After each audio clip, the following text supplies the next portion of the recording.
Hi mga guys, so may school supplies today tayo.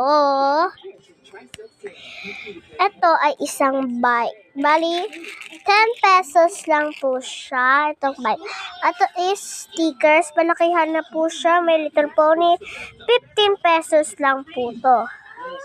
And ito po, 15 na po. May nakalagay na pong price dito.